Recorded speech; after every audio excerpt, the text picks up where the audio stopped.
Hello everybody, welcome to Monday Morning Must Knows. My name is Merlin Rothfeld, and boy, what a crazy week we had last week. Could not have been more appropriately timed to talk about shorting the market or capitalizing on downside moves. The key here is to have a plan in place and act on it. And of course, this week we've got a lot of fundamental data to talk about, which may be driving that market even further. Let's start things off with your earnings calendar.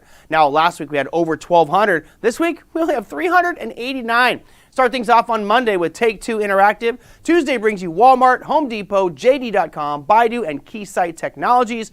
On Wednesday, we've got Cisco, Target, Lowe's, TJ Maxx, and Analog Devices.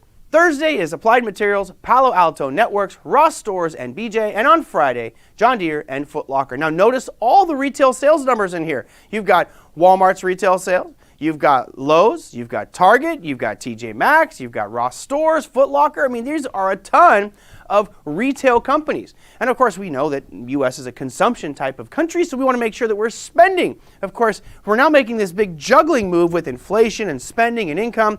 How's it all going to pan out? I think right now a lot of people are focusing on these retailers' earnings because retail sales numbers come out this week. Oh, lo and behold, let's take a look at retail sales. So on Tuesday, we have the retail sales numbers coming out at 8:30 a.m.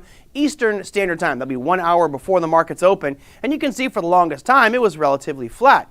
Well, if we bring on this red line, that's where we're expecting it to jump to. Expecting it to go from 0.5 to 1.1. So they're really expecting a significant increase in retail sales. However, there's two readings of retail sales. The first one is your normal one, which includes everything in the basket. The second one's called core retail sales, which takes out transportation, namely car sales and automotive. So once you take that out, they're actually expecting a significant contraction in the retail sales number when you look at core. So we'll have to pay attention to those as they are rolled out on Tuesday at 8:30 a.m. Eastern Standard Time. And that's not it. We got one more, and it's a very important piece. Jerome Powell. Play the Darth Vader music, would you? Dun, dun, dun.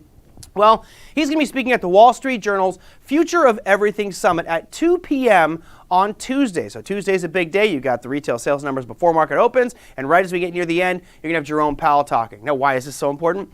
Because Jerome Powell will be addressing inflation. Now, last week we saw CPI numbers and PPI numbers come out, which hinted to more inflation. We saw some bad earnings and things not looking so good on that inflation front. We'll see how the retail sales numbers pan out, but right now everybody is hanging on every word that Jerome Powell says. So what is he going to say? Is he going to be a little bit tougher on inflation? Say it's rising? Say it's a little bit calmer? We don't know.